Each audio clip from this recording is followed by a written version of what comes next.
Welcome and greetings, career-minded superstars.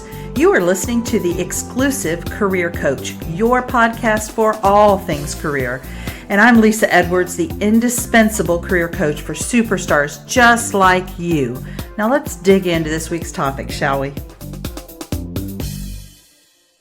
Go from dragging yourself to work each day to finding a job you love. The Career Spring program is for high-achieving and ambitious mid-level professionals like you who are looking for a job that uses your zone of genius, recognizes your value, and pays you what you're worth. If you're ready to learn more, schedule a complimentary consult using the link to my calendar in the show notes. Be sure to follow me on Exclusive Career Coaching on Facebook, Lisa Edwards on LinkedIn, and Lisa.Edwards on Instagram. Greetings, you career-minded superstars. How's it going? If you're a football lover, specifically for me, college football, I hope that your team is doing great and you have something to cheer about. Well, today we're going to talk a little bit about pros and cons of using a recruitment agency. As with so many of the podcasts that I put out, it really comes from what are clients asking me about? What are people talking about in their consults with me? What am I seeing out in the zeitgeist, in my professional forums and things like that? And certainly I get a lot of questions about using recruiters. So I wanted to kind of drive a couple of points home, drill down on specifics here. So first of all, let's define this. I'm talking about, for this purpose, a third-party recruiter, meaning this is someone who works for a recruiting firm, a recruitment agency. They are not someone who works at company ABC in the position of a recruiter. That's a very different beast and approached very differently. You're going to be working with that recruiter, but you're not going to be likely solicited by that recruiter unless you have a very highly specialized skill set. So we're going to be talking about third-party recruiters. In the most simple form, there are two types of third-party recruiters. There are retained search, sometimes called executive search firms, and then contingency recruiters. Retained search firms are hired with exclusivity. So they are the only player in the game. A company contracts up front with a retained or executive search firm to do kind of the whole nuts and bolts ball wax of the hiring process. Regardless of the outcome, they are being paid for the service that they provide. They're often doing market research. They're determining internal bench strength. In other words, are there potential internal candidates for this job? They're going to locate and source candidates. They're going to research them. They're going to have initial interviews with them. And then they're going to bring the top, usually 2 to 3 candidates forward for internal hiring processes. They may also negotiate the compensation package. And retained search firms are typically used for jobs at about $150,000 and up. That does vary, again, if it's a very highly select, hard to find, hard to fill position. They may go, and typically, of course, that's going to track with compensation. Might be a little bit below 150, but they have to go that way to get what they want. But typically you're talking about 150,000 and above. A retained search recruiter, who's often called an executive recruiter, is only going to likely be reaching out to someone if they could possibly match the criteria.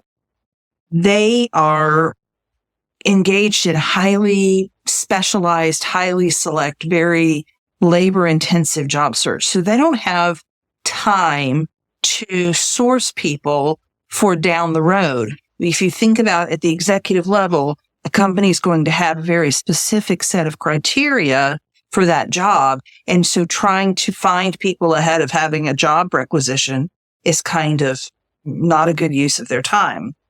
So they're going to be working on the search that's right in front of them. And they're only going to be handling a handful of job searches a year because, again, it's so labor intensive. Contingency firms, on the other hand, are one of many.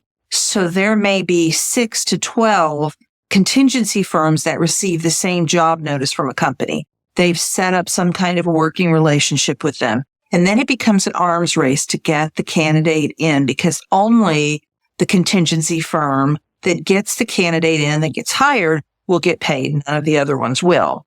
So for that reason, it is in their interest to build a database of people. So whether they're working in a specific industry or they're working in a specific job function, they want to get likely candidates in a database because they have to act quickly as soon as they get that job requisition. So one thing that I always recommend is when you are reached out to by a recruiter, especially if you're at those lower levels, if you're already making $250,000, $300,000, you're not going to be reached out to by a contingency recruiter. But if you're in those, $100,000 range, you want to ask them if they're reaching out to you, is this for a current position? It could be, but it can also be that they're trying to create a database. Now, if you're not actively job searching, that may be a good job search strategy for you. Get in their database. If you like it, you do some homework. You like the individual that you're working with who has reached out to you. You like the firm seems to, have their act together.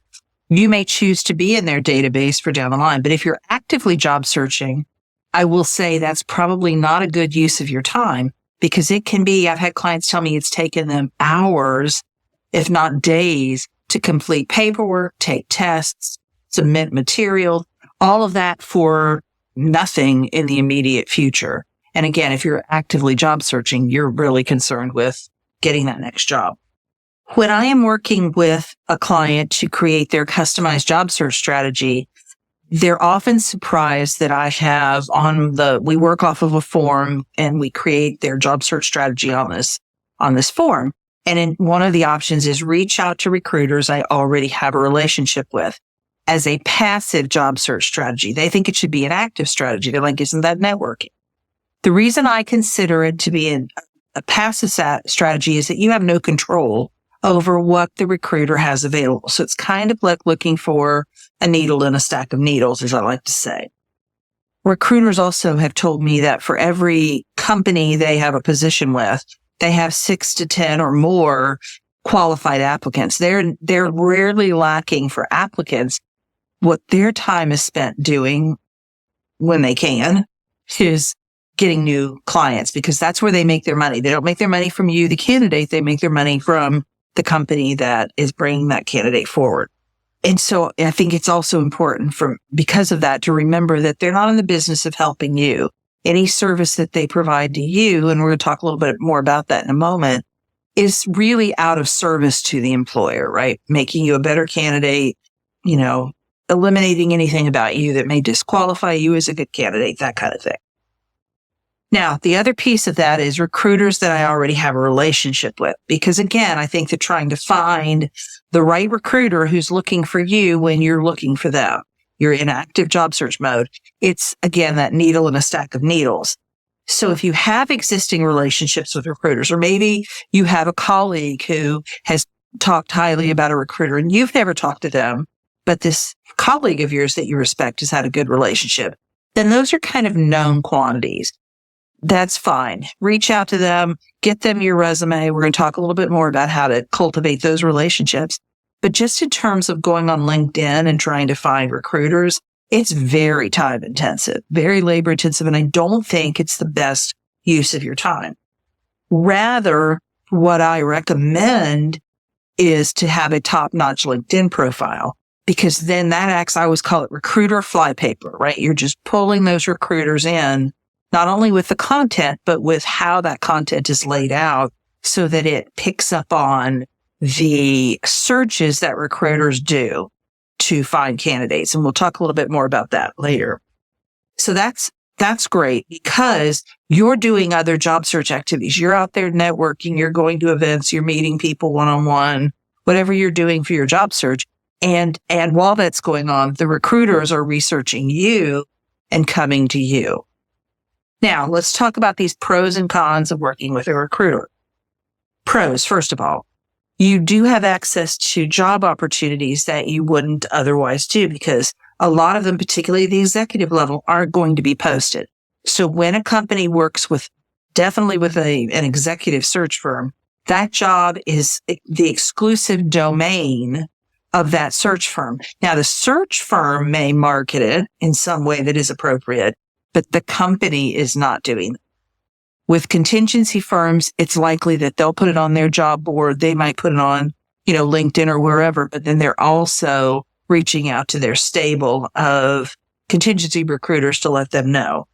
But you are increasing your chances. We've talked before about depending on which source you look at, 70 to 85% of jobs that are in the hidden job market. This is one aspect of the hidden job market. So that's number one, access to job opportunities. Number two, industry expertise. You may be working with a recruiter that specializes in either your industry or your job function.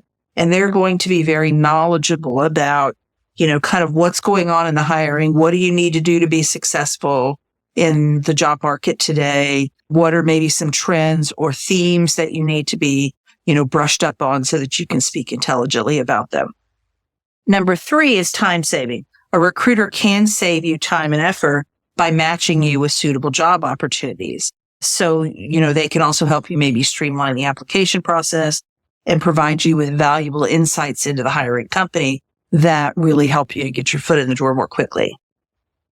Or get your foot in the door more effectively, let's say.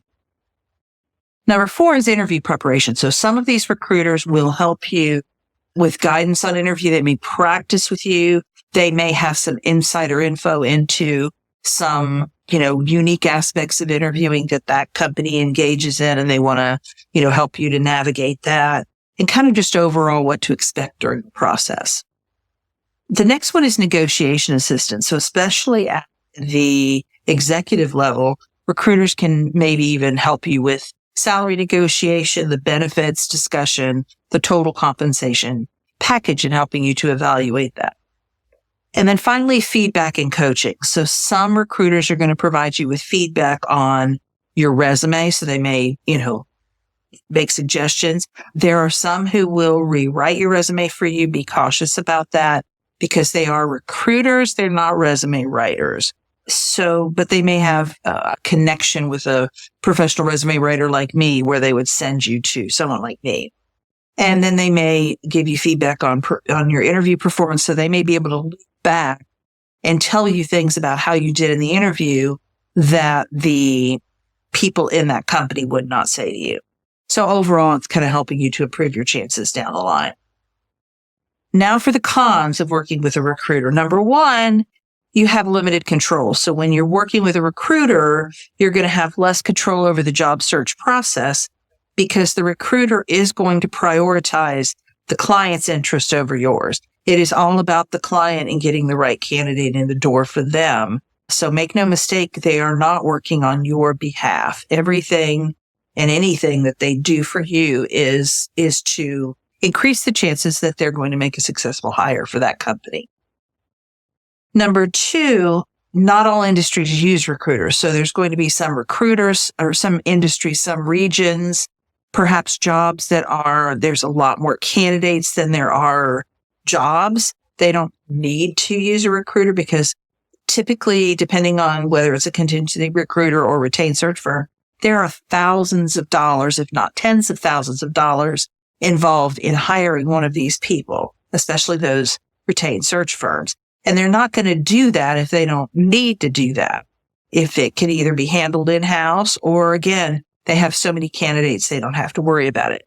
It could also be, unfortunately, that the job has a lot of turnover and they don't want to keep paying to hire people for a job that they know people are going to leave. So usually that's not a great environment. Number three, limited company options. So, and again, this really speaks to if all you're doing is working with a recruiter. And I never want you to put all your eggs in one basket. So your job search should never be just about job boards or just about recruiters or just about, LinkedIn, let's say. It's got to have a combination of things that make sense for you. But in terms of working with a specific recruiter, they're not going to have access. They're not going to be working with every company in your industry or that hire for your job function. So you're going to be limited to the companies that have posted positions with them. The quality of service is another big one. This can really vary, and also the professionalism of the recruiters. I've personally heard horror stories of recruiters who just ghost candidates, which is particularly interesting when the candidate tells me that the recruiter reached out to them unsolicited. They weren't out there trying to find a job. They were just going about their business. This recruiter reaches out. They spend however much time engaged in the process with the recruiter, and then all of a sudden the recruiter goes dark on them. And then finally, employer requirements. Oftentimes employers tell the recruiter that they want 2 to 3, maybe as many as 5 candidates to come forward. And so even when you are, you're still one of 3 or you're still one of 4 or 5, so you still have a, 20 to 50% chance maybe of getting the job. So it's not a done deal just because a recruiter puts your name forward. So if you decide to work with a recruiter, do your research, whether this is someone that you know, someone that a friend knows. You want to make sure you do your research about what companies do they represent, what's their track record, get some recommendations from them, and make sure that they specialize in your industry or your job type. And as I said earlier, don't rely solely on recruiters for your job search, or for that matter, solely on any other one job search strategy to get the job done. Now for DIY versus DFY. So the do-it-yourself that I want to talk about has to do with developing long-term relationships with recruiters. Now remember, I talked about recruiters you already have a relationship with. So how do you do that? I've got 3 good suggestions for you. Number 1, keep the door open. So just because a recruiter reaches out to you and maybe it's a bad time, maybe you are in a crunch period at work, maybe you are going out for maternity leave or sick leave, or, you're having your niece operated on, whatever it is. It's just a bad time. So that job that they're reaching out to you for may pass by, but I want you to still keep the door open. And we're going to talk about how to cultivate that relationship. So you want to do your homework. Let's say recruiter, Bob reaches out to you. You don't know him. You're going to research him, check him out on LinkedIn, see who he's connected to. Who do you have in common? Who can you maybe reach out to and get a little bit of info on Bob? Check out Bob's company. Make sure you can find, probably on his LinkedIn profile, what industries does Bob work with? Maybe he has specific relationships with companies. And you also want to evaluate from day one, is this somebody accessible? It's one thing for Bob to be, of course, Bob is going to be accessible when he reaches out to you, but when you reach out to Bob, does Bob respond? That's a big one that I'm hearing issues with for recruiters. So whether it's that they're just slammed or don't have good time management skills, whatever, if you can't get a hold of them when you need to within reason, then they're not a good fit, right? So keep the door open. Number 2, quid pro quo. Think about ways that you can offer value to that recruiter. It's not just a one-way street where they're going to find you your next great job. Think about, are there candidates? Are there people that you come across that might be a good fit for that recruiter to at least have a conversation with? Could you update the recruiter on current events? So it could be, wanted to let you know that, my job is now requiring this certification, or here's a trend I'm seeing, or wanted to let you know what my company is doing if you're a major player in whatever industry or job function that this recruiter works with. And then just kind of reach out periodically with no agenda. Like, hey, I wanted to check in with you. Maybe this person is located, somewhere that you travel to on work. And so maybe once or twice a year you offer to, hey, let me take you to dinner while I'm in town, or let's meet up for coffee while I'm in town, that kind of thing. So that's quid pro quo.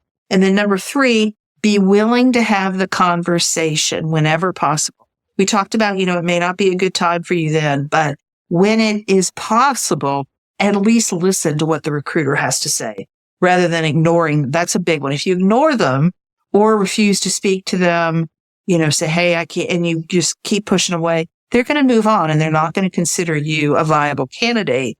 And you want to keep that relationship going if, in fact, you've done your homework and you like what you see. So, stay on their radar screen by being willing to have that conversation. The Noah's Ark analogy is appropriate here. He did not wait for it to start raining before he started building. So I want you to cultivate relationships with a few key recruiters when the sun is shining. Now, here's my done for you. advice. And this has to do with having a top-notch LinkedIn profile.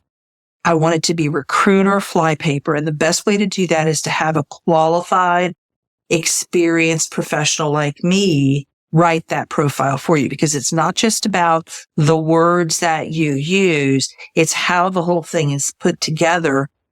We who work on LinkedIn profiles on a daily basis know, where do recruiters search? How does their search function in LinkedIn work? And what do you need to do? What can we do for you to maximize that? Invariably, clients will tell me that after I write their profile and everything's uploaded, that they get a significant uptick in both quantity and quality of recruiters reaching out to them. And that's what you want, right? So you want really great content in the right place, and you want good curb appeal. So that background photo, having that customized for you, and just making sure the thing looks pretty and everything has that good curb appeal. If you would like to speak with me about writing your LinkedIn profile, I've put my link to my calendar in the show notes. We can also talk about, if you're interested, how I can help you maximize the use of LinkedIn. So we can do some training around that, not on what button do I push to update my profile, but rather what's the best strategy for you to be noticed more on LinkedIn, whether it's by recruiters, whether it's, you want to position yourself as a thought leader, whatever your goal is, we can talk about strategies to get you there and map that out for you. So my link to my calendar's in the show notes, and I'll see you next week. Take care. You've been listening to The Exclusive Career Coach with Lisa Edwards, CEO of Exclusive Career Coaching. It would be great if you would rate, review, and subscribe to this podcast. Also, I want to be your career coach, so be sure to ask questions about your career management challenges and job search situation. Until next time.